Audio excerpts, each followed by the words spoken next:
everyone, welcome to Arpita Sharma classes. Let's begin with solving the prelims mega mock test that was given to the students on 15th of May 2022. तो 15 मई को हमने क्या किया था, Sunday को यानी कि कल हमने एक प्रीलिम्स का mega mock test Telegram channels पे अपलोड किया था. ठीक है. So many students they gave this mock test. Those who had participated in this 4-week the Hindu answer writing course, they also participated in the mock test because prelims are coming, so they are focusing more on prelims. Because prelims आ रहे हैं ना, इसलिए हमारे जो course में enrolled students हैं वो भी प्रीलिम्स पे आजकल बहुत फोकस कर रहे हैं. Okay, so this mock test was really important because it was from Indian polity, including the previous year question papers as well as the new questions from the Indian polity chapters like fundamental rights, fundamental duties, DPSP, citizenship, etc. So let's solve this mock test today. You can also let me know your scores in the comment section accordingly. Okay, let's begin. Acha, before we begin, as we all know that prelims is coming, so students are preparing for the MCQs for prelims, UPSC CSE prelims. Unacademy is also going to help students in their prelims preparation by giving all India free scholarship test.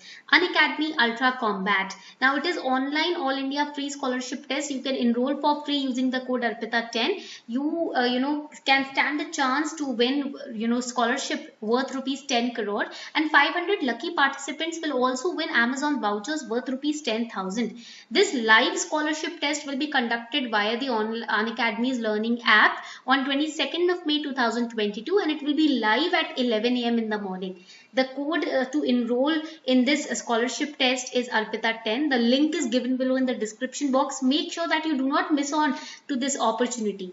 Please participate in this scholarship test because it's going to help you a lot in recognizing your strengths and weaknesses in the prelims examination. So there were total 30 prelims based questions in this test. यानी कि 60 marks का आपका prelims का test था, and at the end there were 2 mains oriented questions and 15 marks के questions थे, तो 30 marks का mains का test था. Okay, so let's start with solving the questions now. Starting with question number 1. Now it was taken from prelims previous year question paper.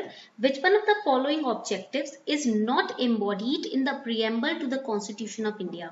इसमें से कौन सा objective preamble में added नहीं है, preamble embodied नहीं करता? There are few objectives that the preamble follows. Which one of them is not added in preamble? First, liberty of thought. Second, economic liberty. Third, liberty of expression. Fourth, liberty of belief. Now here very easy to detect. The correct answer is option B. यहाँ पर correct answer आपका option B है. Alright, now you must be wondering, ma'am, why it is option B? Correct answer option B क्यों है? What is economic liberty?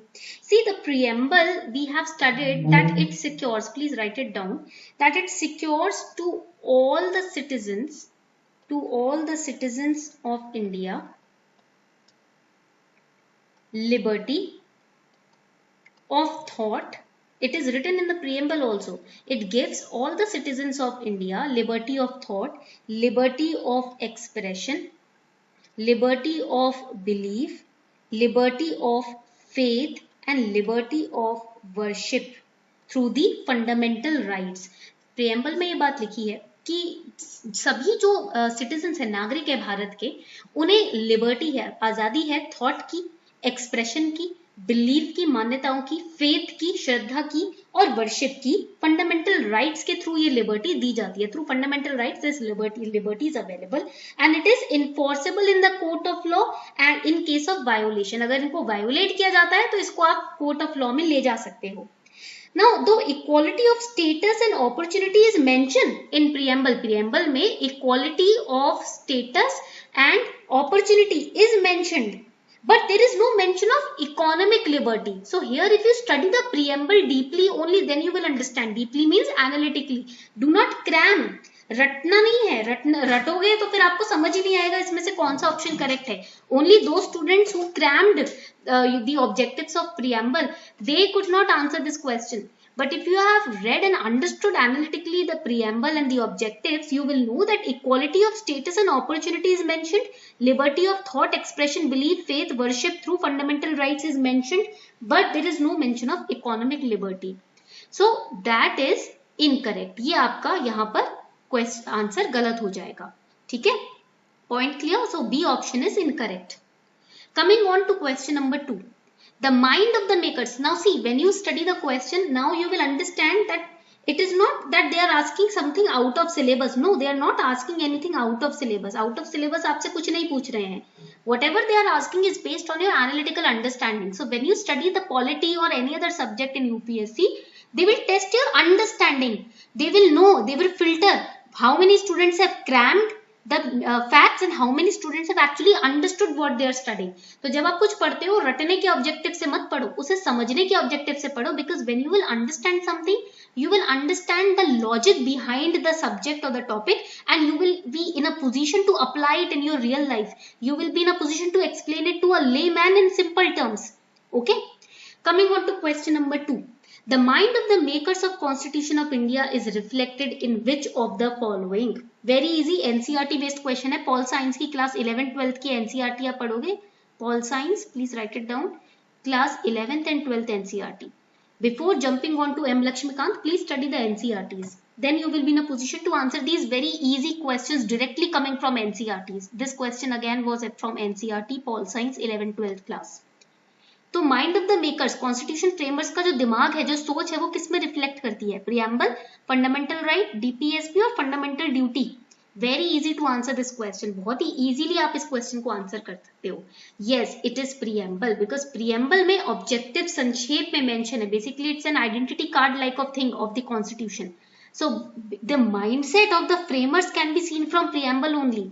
The introduction, the preface is preamble. ठीक है, preamble क्या है? आपके constitution का एक इंट्रोडक्शन है. ठीक है, तो दिमाग में क्या चल रहा था कॉन्स्टिट्यूशन मेकर्स के, फ्रेमर्स के, वो आप चैप्टर के पहले पन्ने से पता लगा सकते हो कि राइटर के दिमाग में क्या चल रहा है. When you read a book, when you study the preface or the introduction, you will get to know the mindset of the writer. Same thing is over here. When you study the constitution, you can know the intention and the mindset of the framer of the constitution. When you study the preamble, which is the preface, the opening page of constitution. So A is the correct answer over here.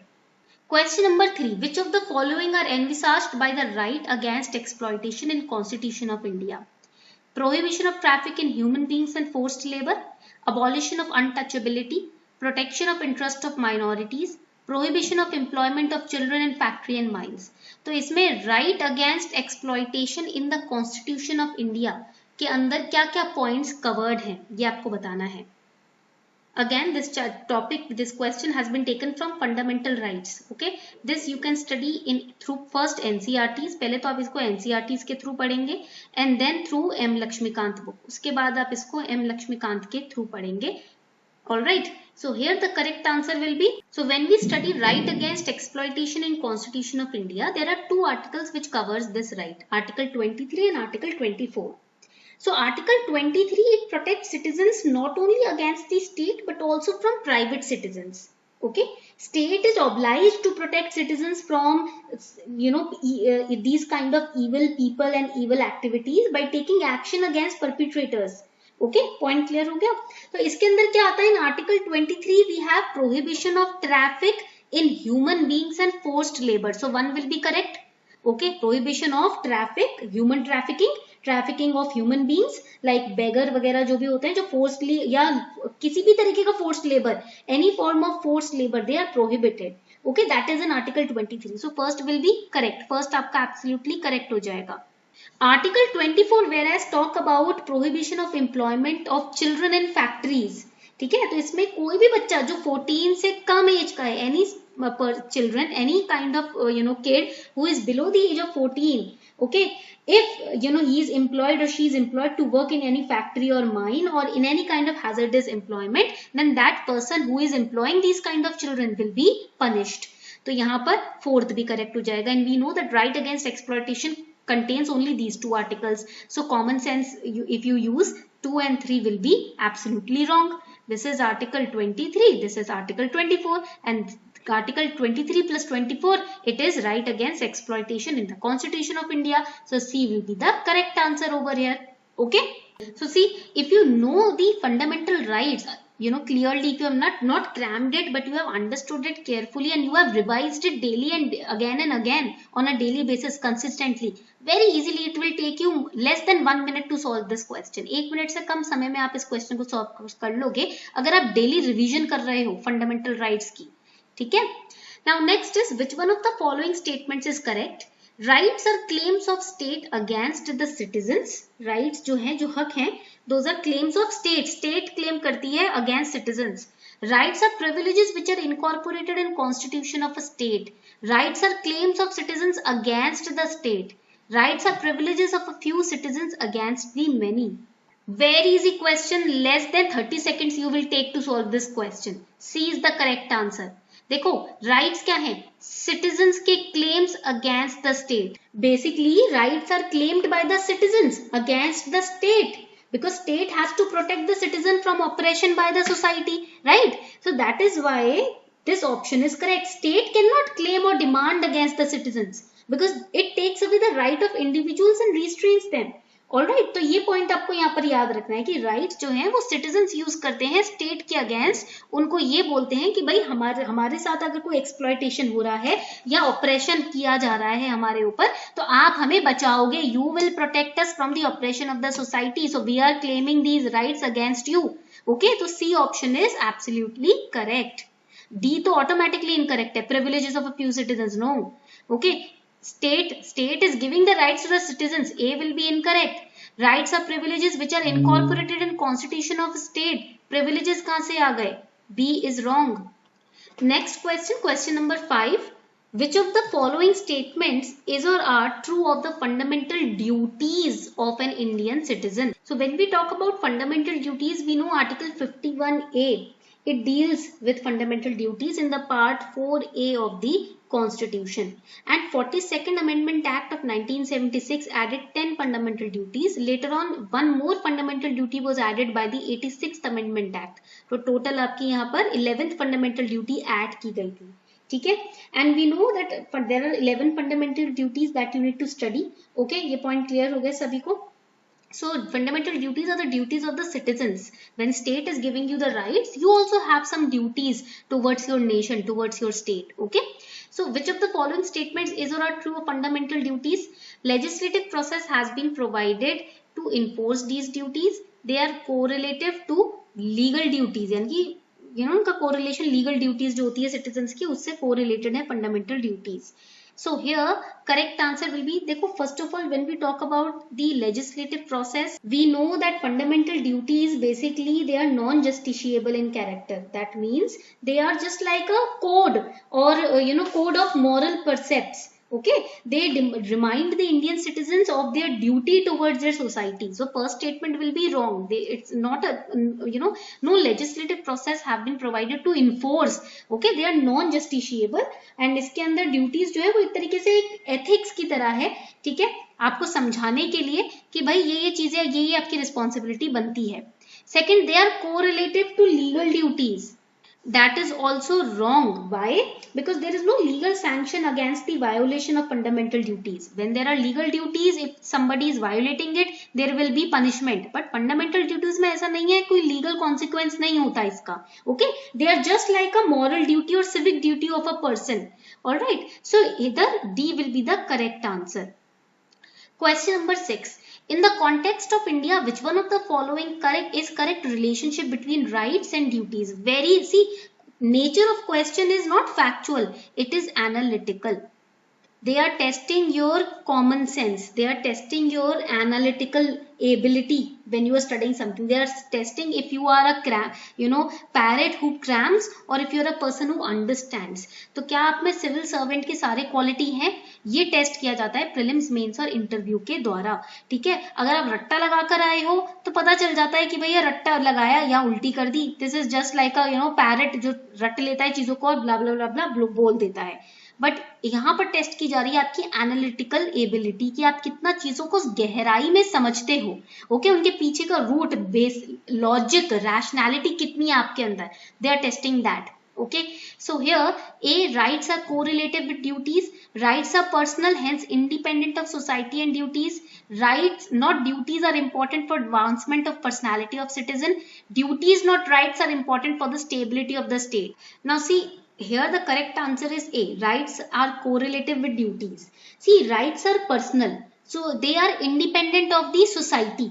Okay, point clear हुआ? That statement is wrong.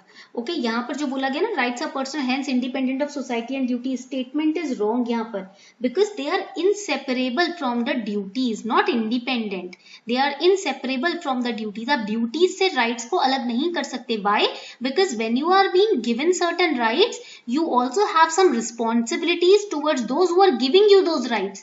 आप एक country में रह रहे हो, you are living in India, Indian government is giving you some rights so that nobody else violates it. So you also have a duty towards India, you know, as a citizen.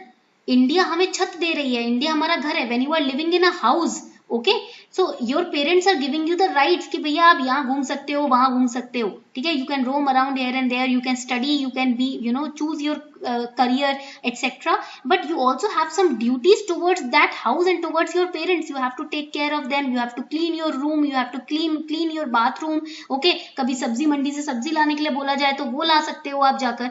Because if you are being given a right, you also have some duties toward those who are giving you the right. तो rights and duties एक दूसरे से correlate करती है. They are not independent of each other. They are correlated to each other. Okay. Now third statement is saying rights not duties are important for advancement. No, both are important. तो यहाँ पर C भी गलत हो जाएगा. Duties not rights are important, again wrong. Both are correlated. Without rights, duties cannot come. Because if somebody is not giving you rights, your rights, you will not have a duty towards that person. Okay plus अगर आपको कोई सामने से right कोई हक दे ही नहीं रहा, आपको बांध के रखा हुआ है, तो आप क्यों अपनी तरफ से उसके लिए कुछ करोगे, ठीक है. तो राइट्स और ड्यूटीज दोनों कोरिलेटिव हैं एक दूसरे के साथ. This is a very common sensical question. And this statement, this entire statement, ये जो स्टेटमेंट है ना, it is entirely given like this in Indian Polity by Lakshmikant in the chapter on fundamental duties. Fundamental duties का chapter पढ़ोगे M Lakshmikant का, उसमें as it is this line is copied and pasted. That is why revising Indian Polity M Lakshmikant thrice before prelims is important. If you haven't, then it becomes very tough to answer these questions जो एक एक line में से उठाए गए हैं.